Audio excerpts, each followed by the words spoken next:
नमस्कार दोस्तों, मैं राजन कुमार चौधरी आप सबका स्वागत करता हूं हमारे इस YouTube चैनल पर, जिसमें आज हम पढ़ने जा रहे हैं समाजशास्त्र के वो सिद्धांत जो हमारे पेपर के परिप्रेक्ष्य से हमारे लिए लाभकारी सिद्ध हो सकते हैं। इस लेक्चर की शुरुआत हम करते हैं एक ऐसी घटना से जो अभी हाल ही में वर्तमान में बीती है।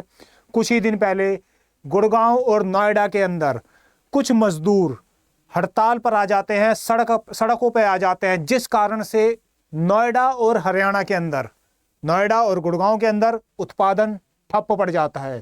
पूंजीपतियों की जेब पर प्रभाव पड़ने लगता है, जिसके लिए पुलिस उतरती है, सेना उतरती है, लाठीचार्ज होता है और लोगों को तितर बितर करके भगा दिया जाता है और उस पूरे आंदोलन को शांत कर दिया जाता है। तो क्या है ये संघर्ष? क्या ये केवल पुलिस और मजदूरों के बीच में संघर्ष है या किन के बीच में है? इसी को जानने के लिए हम अपने लेक्चर को लेकर चलेंगे कार्ल मार्क्स के वर्ग संघर्ष की ओर। अब कार्ल मार्क्स के वर्ग संघर्ष को समझने से पहले हमें समझना होगा ऐतिहासिक भौतिकवाद। क्या कहता है ये ऐतिहासिक भौतिकवाद? वर्ष 1770 में जन्म होता है हेगल का। किनका जन्म होता है? हेगल का। हेगल अपने सिद्धांत में वैचारिक सिद्धांत देते हैं, जिसमें वो ये कहते हैं कि दुनिया में जितने भी इतिहास बने, जितने भी समाजों का विकास हुआ, वो दो विचारों के टकराव से ही संभव हो सका है। अभी आपको शायद ये लाइन समझ में नहीं आई होगी कि विकास जो है किसी भी समाज में दो विचारों के टकराव से हुआ। दो विचारों का टकराव कैसे? हम भारतीय परिप्रेक्ष्य में समझेंगे इस चीज को। प्राचीन काल में यदि हम प्राचीन काल की बात करें या मध्यकाल की बात करें, प्राचीन काल या मध्यकाल में सती प्रथा को सही समझा जाता था, बाल विवाह को सही समझा जाता था, दहेज प्रथा को सही समझा जाता था।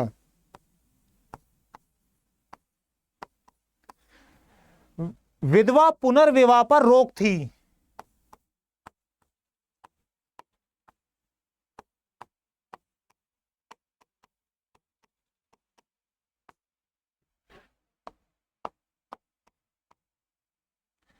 तो इस बीच समय बीतता है, कई दौर गुजरते हैं, कई दशक बीतते हैं। धीरे धीरे समय कालखंड बीतने पर कुछ महान समाज के उद्धारक को का जन्म होता है।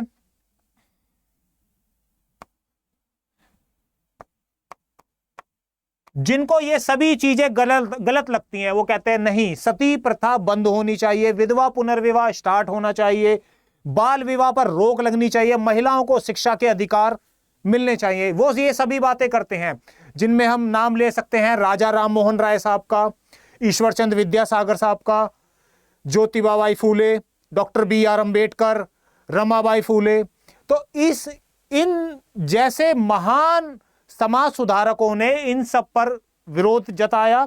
अब दो विचार, प्राचीन और मध्यकालीन के ये विचार, और आधुनिक समाज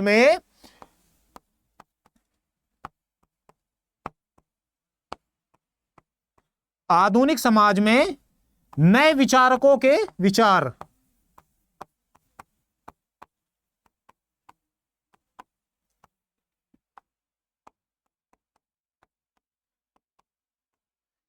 जब दोनों आपस में टकराते हैं तो एक समाधान निकलता है। वो समाधान क्या है? कि भाई सती प्रथा पर रोक लगा दी जाए, बाल विवाह पर बंद, दहेज प्रथा कानून बना दिए जाएं, विधवा पुनर्विवाह प्रारंभ कर दिया जाए, महिलाओं को शिक्षा का अधिकार दे दिया जाए। ये सभी चीजें स्टार्ट हो जाती हैं। ये कैसे स्टार्ट हुई? भाई जब दो विचार आपस में टकराए, प्राचीन विचार और नए विचार, तो इससे एक नया समाधान निकलता है। तो हेगल साहब अपनी पुस्तक में लिखते हैं कि दो विचारों के टकराव से ही समाज में इतिहास बनता है और समाज जो है विकास करता है, समाज विकसित होता है। जब भाई ये विचार और ये विचार दोनों आपस में टकराए तो एक नए समाज का निर्माण हुआ, जिसे हम वर्तमान में आधुनिक भारत कहते हैं। लेकिन वर्ष 1818 में जन्मे कार्ल मार्क्स, वर्ष 1820 में जन्मे फ्रेडरिक, जब ये दोनों हेगल साहब की ये पुस्तक पढ़ते हैं कि भाई दो विचारों के टकराव से एक समाज का निर्माण होता है, तो ये कहते हैं नहीं, दो विचारों के टकराव से कभी भी समाज में कोई परिवर्तन नहीं होता। मतलब वो ऐसा नहीं कहते कि कोई परिवर्तन नहीं होता, कि समाज जो विकास करता है वो विचारों के टकराव या विचारों के द्वंद्व से नहीं करता। उनका ये कहने का मतलब होता है कि समाज कभी भी विकास करता है, इतिहास रचता है, कभी भी आधुनिक होता है, तो वो अपने उत्पादन की प्रक्रिया से होता है। जैसे एग्जाम्पल के तौर पे वो समझाते हैं मार्क्स साहब कि जब समाज में जब हमारा समाज आदिम समाज था तो हम शिकार करते थे, खाना चुनकर खाते थे। समय बदलता है, टेक्नोलॉजी आती है, भाई हम बैलों पे हल बांध करके कृषि स्टार्ट कर देते हैं, फिर और टेक्नोलॉजी चेंज होती है, उद्योग लग जाते हैं, और टेक्नोलॉजी आती है, ट्रैक्टर्स वगैरह यूज होने लगते हैं, और ज्यादा टेक्नोलॉजी चेंज होती है। तो इस तरीके से चीजें बदलती हैं। वो किस कारण से? उत्पादन की सहायता से। तो जब ये सब चीजें चल रही होती हैं तो इसमें सबसे बड़ा योगदान किसका होता है? भाई जो ऐतिहासिक भौतिकवाद है उसके दो तत्व माने जाते हैं, क्योंकि इन दोनों का सबसे बड़ा योगदान माना जाता है किसी भी समाज के इतिहास को बदलने के लिए। सबसे पहले होता है आधार, सबसे पहला तत्व आधार। उत्पादन की शक्ति और उत्पादन के संबंध दोनों मिलकर के आधार बनाते हैं। अब उत्पादन की शक्तियां क्या हैं?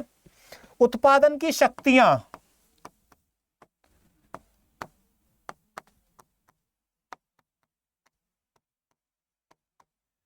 जैसे कच्चा माल,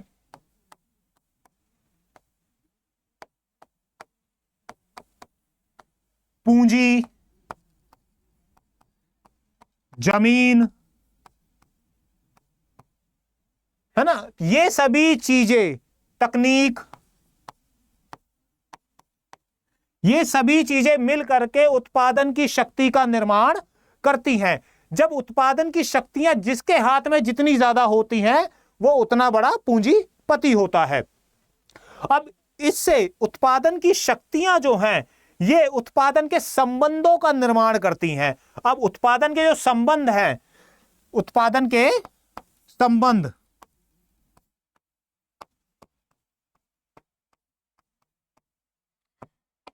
ये किस चीज का निर्माण करते हैं? ये दो वर्गों का निर्माण करते हैं। एक है पूंजीपति वर्ग,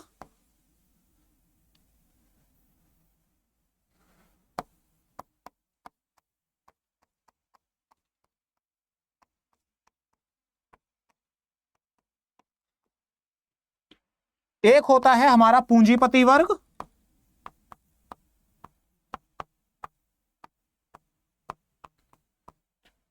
और दूसरा होता है श्रमिक वर्ग।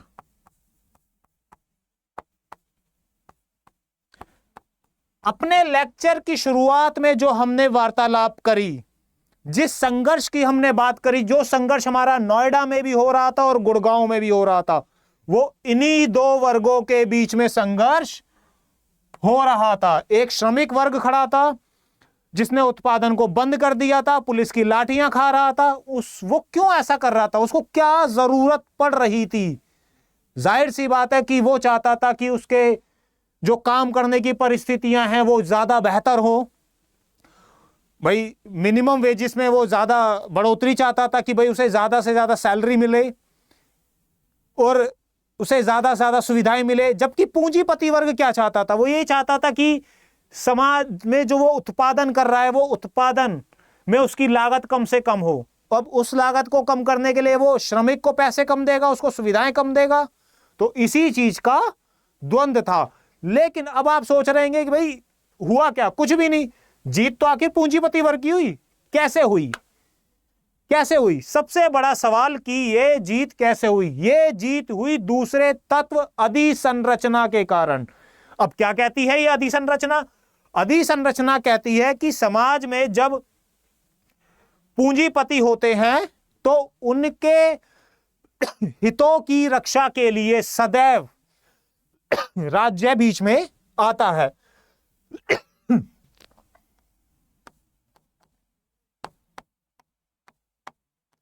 अधिसंरचना में बहुत से केवल राज्य ही नहीं, राज्य तो आता ही है, धर्म भी आता है।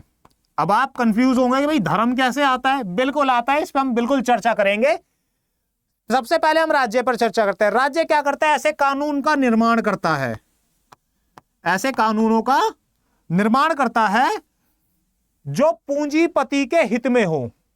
ऐसे नियम बनाता है जो पूंजीपति के अधिकारों की रक्षा करे। मजदूर के अधिकारों की छोड़ो ना, वो बाद में बात करेंगे। मजदूर के अधिकारों की किसी को नहीं पड़ी होती है। राज्य क्या करता है? ऐसे कानूनों का निर्माण करता है। और राज्य पूंजीपतियों को भी सहायता करता है। वो किस तरीके से करता है? कि भाई कहीं पर सस्ती जमीन दे देना। जैसे अभी आपने हाल ही में कुछ वर्तमान में सुना भी होगा कि बिहार में 1 रुपए प्रति एकड़ के अनुसार किसी बड़े पूंजीपति को जमीन प्रोवाइड की गई। अब धर्म किस तरीके से सहायता कर रहा होता है? आपने भारत में वर्ण व्यवस्था जरूर पढ़ी होगी जो 4 वर्ण कहती है। अब इसको ग्लोरीफाई किया जाता है ईश्वर के द्वारा, कि धर्म यह बोलता है कि जो दलित वर्ग है या शूद्र वर्ण है उसका दायित्व है वो ऊपर के तीनों वर्गों की या वर्णों की सेवा करे। अब देखिए, ये धार्मिक रूप से शूद्रों पर यह चीज थोप दी गई कि भाई आप जो हैं इनकी सहायता करेंगे जो ऊपर के 3 उच्च वर्ग मौजूद हैं। इससे क्या होता है भाई? जो समाज में जो चीजें चल रही होती हैं समाज में जो 2 चीजें चल रही होती हैं उससे क्या हो रहा होता है कि जब व्यक्ति निर्माण करता है, कहीं भी उत्पादन करता है, कोई भी श्रमिक, उसमें एक अलगाव पैदा हो जाता है। अब देखिए, वर्ग सिद्धांत से जन्म लेता है अलगाव का सिद्धांत। कैसे लेता है भाई? उत्पाद से अलगाव हो जाता है। कैसे उत्पाद से अलगाव हो जाता है? जब मान लीजिए आज से 300 साल पहले जब कोई कपड़े बुनने वाला जब कपड़ा बुनता था तो उस कपड़े का खुद पे भी अधिकार वो रखता था कि भाई इस कपड़े को जो मैंने बुना है इसको मैं अपनी इच्छा अनुसार किसी को सेल कर सकता हूं, मैं पहन सकता हूं, मेरा परिवार का हिस्सा कोई भी पहन सकता है, इसका यूज कोई भी कर सकता है। लेकिन जब वर्तमान में आज कोई मजदूर किसी भी इंडस्ट्री या फैक्ट्री के अंदर कोई उत्पादन करता है तो वो उसका उत्पादन ना तो वो खुद कर सकता है, ना वो अपने परिवार को करवा सकता है, ना ही वो अपनी इच्छा के अनुसार किसी ऐसे ग्राहक को बेच सकता है जिसको वो चाहता है। उसका कोई अधिकार नहीं होता। अब एग्जाम्पल के तौर पे सोचिए, कहीं कोई फ्रिज बनाने की कंपनी है, कोई फ्रिज बनाने की फैक्ट्री है, उस फैक्ट्री में एक मजदूर फ्रिज बनाते हैं। जो भी मजदूर फ्रिज बनाने में सहायक होते हैं, क्या वो उस फ्रिज का खुद इस्तेमाल कर सकते हैं? क्या वो अपने घर लेकर जा सकते हैं? या वो आपको अगर बेचना चाहें तो क्या आपको बेच सकते हैं? ये सभी चीजें पॉसिबल नहीं होती। लेकिन आज से 300 साल पहले, 500 साल पहले इस तरीके की चीजें थी। स्वयं से अलगाव। स्वयं से अलगाव का क्या मतलब है? अपनी मानवीय क्षमता और रचनात्मक कार्य ही समाप्त हो जाता है। वो ये सोचना ही बंद कर देता है कि यार मेरे को कुछ नया करना चाहिए अपने प्रोडक्शन में। जबकि 300 साल 400 साल पहले क्या हो रहा था, मध्यकाल में क्या हो रहा था, व्यक्ति अपने दिमाग से कुछ अलग से सोचता था कि यार मुझे कपड़े की छपाई जब करूंगा, जैसे कोई कपड़ा बुनकर होता होगा, उसकी बुनाई वो चेंज कर सकता होगा अपनी मर्जी से कि नहीं ये वाली बुनाई नहीं, हम ये वाली करेंगे, इससे ज्यादा अच्छा दिखेगा ये कपड़ा। उसका पर्पस ये पहले नहीं होता था कि मुझे इससे क्या प्रॉफिट मिलेगा। उसका सबसे पहला ये पर्पस होता था, ये मकसद होता था कि कपड़ा या प्रोडक्ट कितना बेहतर दिखेगा मेरे इस रचनात्मक कार्य से। जब वो इस तरीके की, अब उसकी इच्छा खत्म हो गई, क्योंकि जब उसे एक फैक्ट्री में बिठा दिया गया और उसे बोला गया भाई ये प्रोडक्ट है, इसके अंदर तुम्हें बोल्ट कसने हैं या स्क्रू लगाने हैं, है ना, या पेच कसने हैं, वो यही करे जा रहा है, कुछ नया नहीं सोच रहा है। वो ये तक नहीं सोच पा रहा कि इस स्क्रू को अगर मैं इधर की जगह इधर लगा दूं तो सही रहेगा। वो ये तक नहीं सोच, क्योंकि उसे ऑर्डर मिल गया कि भाई तुम्हें इधर ही लगाना है, और वो यही करे जा रहा है। एक मशीन की तरह, जैसे मशीन में एक डाटा फीड कर देता है कि भाई आपको ये काम करना है, तो वो यही करती जाती है। वो मजदूर भी एक मशीन बन चुका है, उसकी मानवीय क्षमता और रचनात्मकता ही समाप्त हो जाती है। वो आगे सोचना ही बंद कर देता है कि यार प्रोडक्ट में मुझे क्या नए चेंजेस लाने चाहिए। अब आगे क्या होता है कि इसके अलावा उत्पादन की प्रक्रिया से ही अलगाव हो जाता है। उत्पादन की प्रक्रिया से अलगाव कैसा, वो अपने काम को एंजॉय करना बंद कर देता है, उसके लिए काम का कोई आनंद ही नहीं रह जाता है। वो बस एक मजदूर, वो यही सोचता है, ऑफिस अपने फैक्ट्री में आया, घड़ी देखना कि भाई 4 घंटे बाद मेरा लंच हो जाएगा और 4 घंटे के बाद फिर मेरी छुट्टी हो जाएगी। वो यही सोचता रहता है। हर 2 घंटे बाद ये सोचता है कि यार मेरी चाय का टाइम हो गया होगा, मैं चाय पीने जाऊंगा कैफेटेरिया में या जहां पर भी उसके पास आएगी। तो ये चीजें मजदूर के दिमाग में चल रही होती है, और जो उत्पादन की प्रक्रिया है, उसको बनाने की प्रक्रिया है प्रोडक्ट को, वो उससे कटा हुआ महसूस करता है। उसका मन नहीं है बनाने का, बट वो अपनी मजबूरियों में, क्योंकि उसे पैसे की जरूरत है, इसलिए वो बनाता जाता है। समाज से अलगाव, कैसे समाज से अलगाव हो जाता है, जो उसके सहकर्मी होते हैं वो उसके कॉम्पिटिटर बन जाते हैं।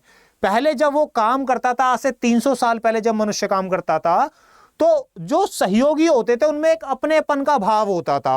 वो उस काम को सहयोग से करते थे, अगर एक नहीं है तो उसको सपोर्ट करने के लिए दूसरा आता था। लेकिन आज, पहले वो आते थे अपने भाव से, अपने मन से कि भाई मैं उसकी जगह काम करूंगा, लेकिन आज वो आगे आते हैं, अपने सहकर्मी की जगह काम करने के लिए आगे आते हैं, लेकिन क्या वो अपनी मर्जी से आते हैं या कंपनी के दबावों में आते हैं? वो इंडस्ट्री के दबाव में आते हैं, क्योंकि कंपनी चाहती है कि अधिक से अधिक प्रोडक्शन हो, और उनके अपने कुछ लालच भी होते हैं। जैसे भाई अगर कोई किसी काम में फेल हो रहा है तो उसको सहयोग करने के लिए उसकी टीम नहीं आएगी, उसको क्या करा जाएगा, उस काम से काट करके वो काम किसी और को दे दिया जाएगा, ताकि किस लिए भाई, बोनस, प्रमोशन, ऐसे कुछ चीजें हैं जो आपस में प्रतिस्पर्धा को जन्म दे देती है कि दो व्यक्ति जो काम करने वाले हैं वो अब सहयोगी नहीं रह गए, अब वो कॉम्पिटिटर बन चुके हैं।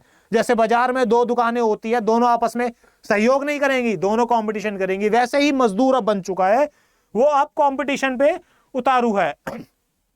राज्य का सिद्धांत क्या कहता है, राज्य किस तरीके से मदद कर रहा होता है? सेम वही बात है कि राज्य जो है भाई राजनीतिक रूप से सहायता कर रहा होता है, राजनीतिक रूप से सहायता करता है। भाई उनको स्पेशल सिक्योरिटी प्रोवाइड कर दी जाती है, उनको सहायता दी जाती है, चाहे वो जमीन दे करके सहायता की जा रही हो या विदेशी संबंध बना करके सहायता दी जा रही हो, और उनके लिए ऐसे कानूनों का निर्माण किया जाता है जो कानून उनके हितों की रक्षा करते हैं, जो उनके अधिकारों की रक्षा करते हैं। भाई इससे फायदा क्या होता है? सरकार, आपका दिमाग चल रहा होगा कि यार इससे राज्य को क्या फायदा, सरकार को क्या फायदा? बिल्कुल बेनिफिट है सरकार को। मोटी रकम जाती है सरकारों के पास, चाहे वो टैक्स के रूप में जाए या फिर पार्टी को चंदे के नाम पर जाए, है ना। आपने कुछ समय पहले सुना भी होगा कि भाई बहुत सारा चंदा पार्टियों को दिया जाता है। भाई जब एक बिजनेसमैन चंदा देगा, किसी तरीके की सत्ताधारी पार्टियों को सहायता करेगा फाइनेंशियली, तो तेल तो तिलों में से ही निकलेगा ना, बाहर से थोड़ी ना कहीं से आएगा।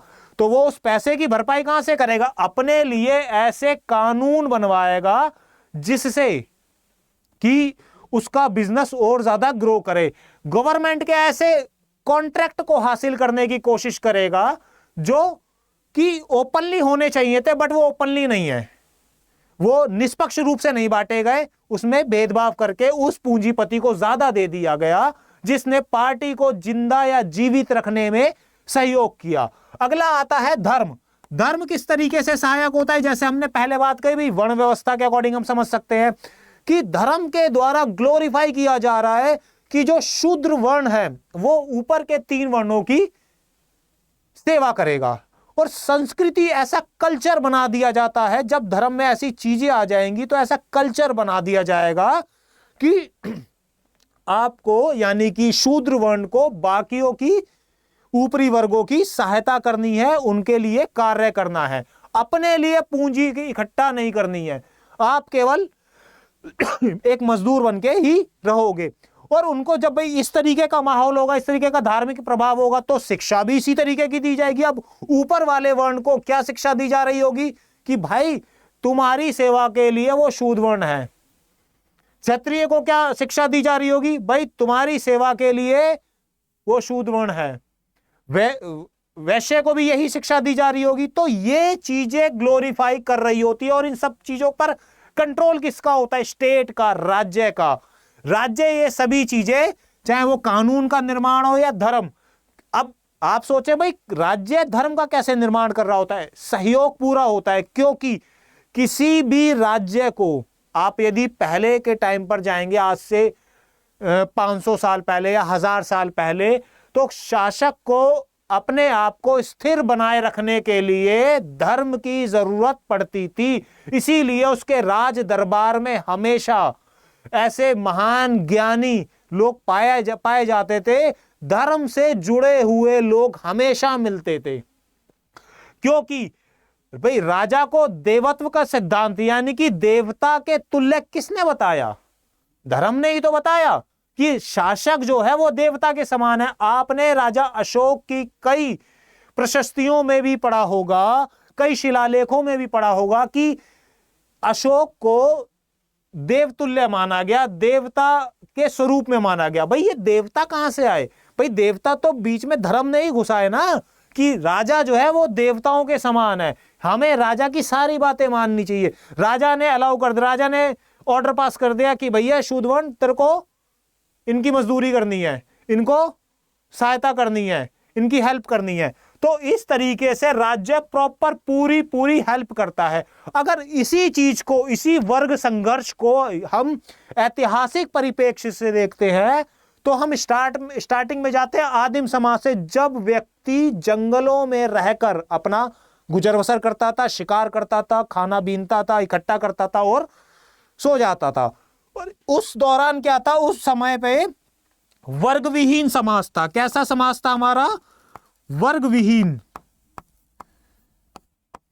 भाई ना तो कोई सरकार थी, ना कोई सत्ता थी, सभी लोग इकट्ठे जाया करते थे, शिकार पकड़ा करते थे और मिल बांट के खा लिया करते थे, जिसकी जैसी जरूरत होती थी। भाई जिसकी 10 रोटी की भूख थी वो 10 रोटी खा लेता था, जिसकी 2 रोटी की भूख थी वो 2 रोटी खा लेता था। लेकिन उस कार्य को सभी लोग मिल करके काम कर रहे होते थे। अब 2 रोटी खाने वाला ये नहीं कहेगा कि यार मेरी तो 2 रोटी की भूख है, मैं तो 2 रोटी के लायक काम करूंगा। ऐसा कुछ नहीं। मानता हूं उस समय रोटी नहीं थी, उस समय मांस चल रहा था। अब किसी के 100 ग्राम मांस खाने की शक्ति है और किसी का 2 किलो मांस खाने की शक्ति है, तो 2 किलो वाला ये नहीं कहेगा, 100 ग्राम वाला ये नहीं कहेगा कि भाई मैं तो कम खाऊंगा, मैं 2 किलो क्यों इकट्ठा कर रहा हूं, बेवकूफ हूं। नहीं, वर्ग विहीन समाज था, सभी मिलकर के काम करेंगे। हाँ, अगर आपको कोई फिजिकली प्रॉब्लम हो चुकी है, उस वजह से आपको खुद ही पीछे कर दिया जाता था उस वर्ग विहीन समाज में। वर्ग विहीन का मतलब जिसके अंदर कोई वर्ग ही ना हो, कोई अमीर नहीं, कोई गरीब नहीं। वर्ग विहीन समाज, कोई राज्य की अवधारणा ही नहीं है। उसके बाद समय बदलता है, दौर बदलता है, दशक बदलते हैं, सोसाइटी के अंदर आ जाता है दास समाज। कुछ लोग, अब कल्पना कीजिएगा अपने दिमाग में कि जब लोग जंगलों में घूम रहे हैं, उसमें से 4 लोग खड़े होते हैं, वो कहते हैं कि वो जमीन मेरी, वो पहाड़ मेरा, ये नहर मेरी, ये झरना मेरा। अब यहां पर क्या हो रहा है? यहां संपत्ति का सिद्धांत आ रहा है। भाई जिनके पास पावर है, सत्ता है, वो चीजों को अपना बना रहे हैं। अब इनको अपना बनाने के लिए उन्हें दास चाहिए, गुलाम चाहिए। अब जो शक्ति से कमजोर थे या जो कम प्रभावशाली थे, उन्होंने क्या करा? भाई दास प्रथा को स्वीकार करके एज ए दास काम करने लग गए। उस दौरान समाज में आता है हमारा दास समाज।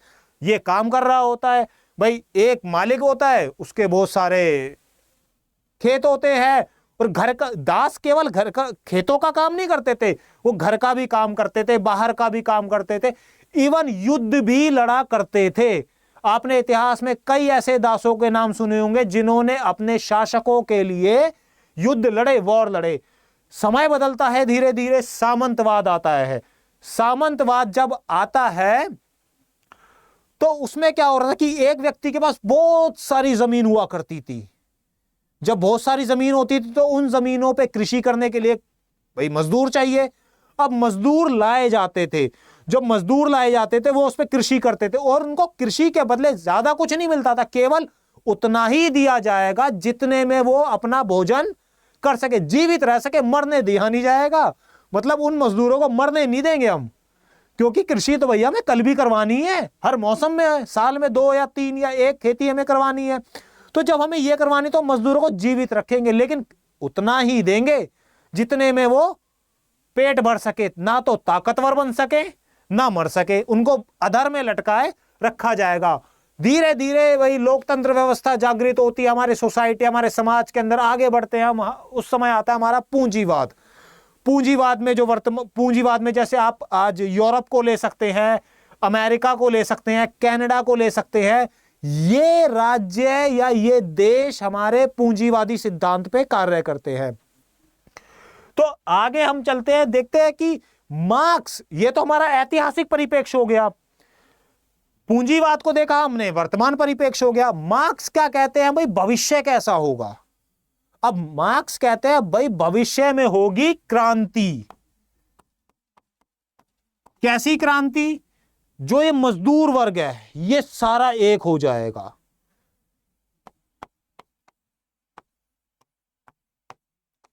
मजदूर वर्ग एक हो जाएगा और वो किसके खिलाफ हो जाएगा, वो पूंजीपति के खिलाफ हो जाएगा।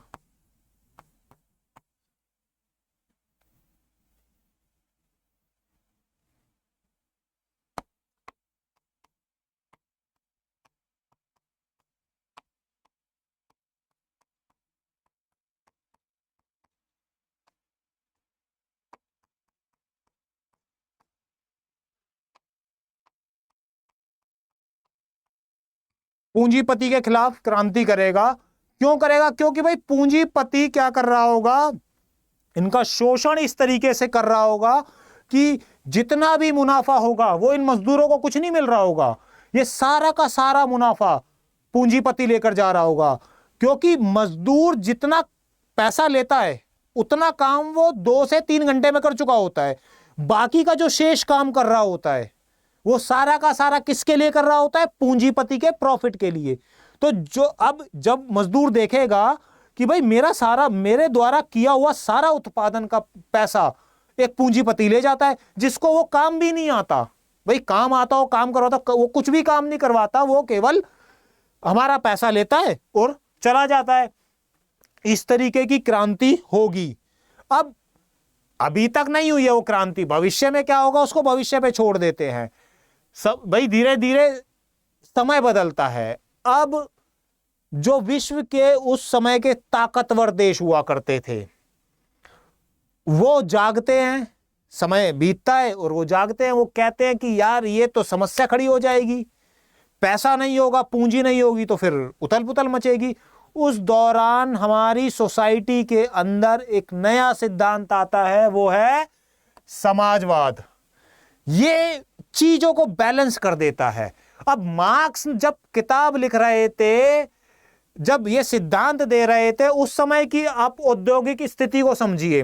लोग 18 घंटे काम कर रहे थे, काम करने की स्थितियां अच्छी नहीं थी, लोगों को कोई सुविधाएं नहीं मिल रही थी, है ना, इस तरीके की स्थिति बन रही थी। और अब क्या हो चुका है भाई, गवर्नमेंट ने कह दिया, राज्य ने कह दिया एक काम करो भाई, इनका मिनिमम वेजेस रखो, तय करो, ठीक है।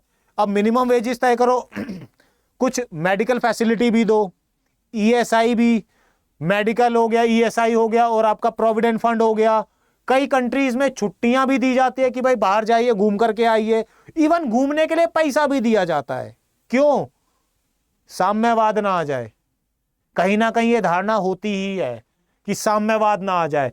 साम्यवाद को देखा जाए तो हमारा यूएसएसआर में है, चीन में है, कि यहां पर राज्य का मतलब ये मिक्स में होता है, कहीं समाजवाद भी है और साम्यवाद भी है। तो इस तरीके से ये चीजें हमारे समाज में चल रही होती हैं। अब कई विचारक ये कहते हैं कि महज एक कपोल कल्पना है जो मार्क्स ने बात करी, क्योंकि तब से लेकर के आज तक, भाई जब मार्क्स ने ये सिद्धांत दिया आज तक बहुत सी चीजें परिवर्तित हुई, बहुत सी चीजों में परिवर्तन आ चुका है। कैसा परिवर्तन आ चुका है भाई? वेबर कहते हैं कि मध्यम वर्ग का जन्म हुआ। मध्यम वर्ग मतलब भाई समाज में हमारे डॉक्टर साहब आ गए, वकील साहब आ गए, जज आ गए, या फिर हमारे भाई मैनेजर लेवल के लोग आ गए, एचआर आ गए। तो इंडस्ट्री में ये सभी परिवर्तन हो रहे थे, ये सभी बदलाव हुए, एक मध्यम वर्ग का जन्म हुआ जिसने मजदूरों के उस वर्ग को, उस एकता को काट दिया बीच में से। अब वेबर ने ऐसी बात क्यों कही? क्योंकि वेबर का जन्म हुआ था मार्क्स के बाद। तब तक यूएस के अंदर, अमेरिका के अंदर प्रशासनिक विभाग आ चुका था, यानी कि भारत के परिप्रेक्ष्य से अगर हम समझे तो आईएएस और आईपीएस ऑफिसर आ चुके थे। अब आईएएस और आईपीएस के पास भले ही ज्यादा धन ना हो, इतना कम भी नहीं होता वैसे तो, मतलब पूंजीपति के हिसाब से ज्यादा धन ना भी हो, लेकिन पावर तो होती है, शक्ति नाम की भी चीज होती है उनके पास।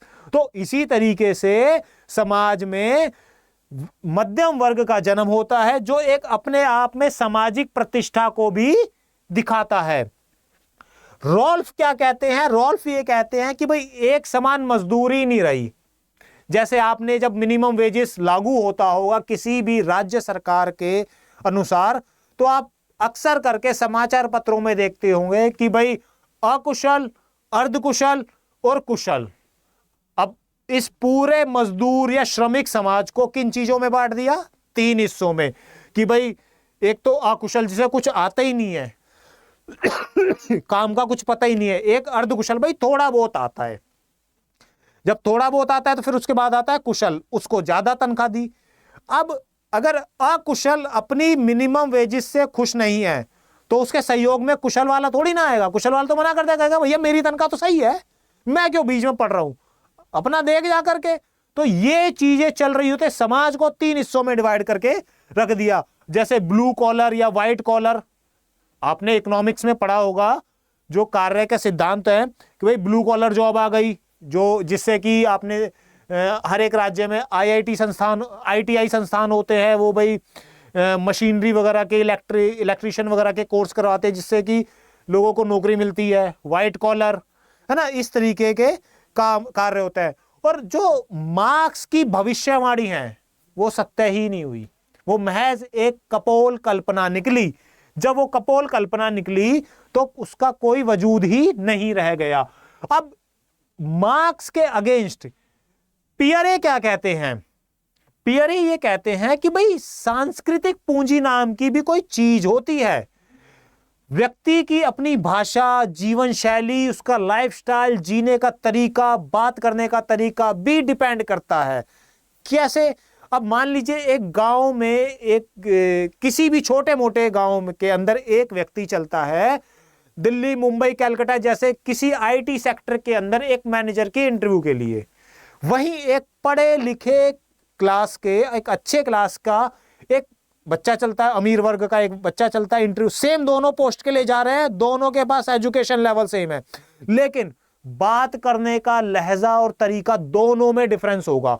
भाई जो अमीर वर्ग का होगा उसका कॉन्फिडेंस लेवल हाई होगा, वो अपनी भाषा में अंग्रेजी के शब्दों का यूज कर रहा होगा, जबकि जो ग्रामीण परिवार से आया होगा बच्चा, वो अपने अंग्रेजी के शब्द इतने ज्यादा यूज नहीं कर रहा होगा, क्योंकि उस बेचारे को शिक्षा मिल गई, वही बहुत बड़ी चीज है। क्योंकि भारत के ग्रामीण क्षेत्र के शिक्षा का हाल आप जानते ही हैं, और उसी के साथ साथ उसकी भाई डिग्री भी अच्छी होगी। और आगे हम क्या देखते हैं कि सोसाइटी के अंदर भाई जो सामाजिक पूंजी होती है, आपने लिखा हुआ पढ़ लिया होगा, सच्चा विधायक है हमारे तो ये वाला जो कॉन्सेप्ट है ना कि परिवार या अपने जान पहचान वालों के जो बैकअप सपोर्ट है वो कहीं ना कहीं सहयोग कर रहा होता है, कहीं ना कहीं हेल्प कर रहा होता है। तो इसी के साथ हमारा ये वर्ग संघर्ष का सिद्धांत समाप्त होता है, जिसमें आज हमने समझा कि जो दो वर्ग थे, पूंजीपति वर्ग और श्रमिक वर्ग। अब देखिए, जब आप अपने एग्जाम में लिखेंगे इस सिद्धांत को, तो पूंजीपति वर्ग की जब भी बात आएगी तो उसे लिखेंगे बुर्जुआ वर्ग। कौन सा वर्ग? बुर्जुआ। और जब भी बात आएगी श्रमिक वर्ग की, इसको लिखेंगे सर्वहारा वर्ग। उस बात का यह रीजन है क्योंकि समाजशास्त्र की भाषा में इन दो नामों को, पूंजीपति और श्रमिक, इसी नाम से पुकारा जाता है। यह टेक्निकल वर्ड है जो आपको हेल्प करेंगे आपके एग्जाम में maximum to maximum marks provide करवाने की। तो इस तरीके से यह हमारा आज का लेक्चर यहीं पर ही समाप्त होता है। इस लेक्चर के रिगार्डिंग आपको कोई भी सवाल हो तो आप कमेंट बॉक्स में पूछ सकते हैं। अगर इस क्लास की पीडीएफ चाहिए हो तो कमेंट बॉक्स में, माफी चाहूंगा, डिस्क्रिप्शन में टेलीग्राम चैनल है, आप उससे जुड़ करके अपनी ये पीपीटी या पीडीएफ फाइल ले सकते हैं। इसी के साथ ये लेक्चर खत्म करते हैं। धन्यवाद।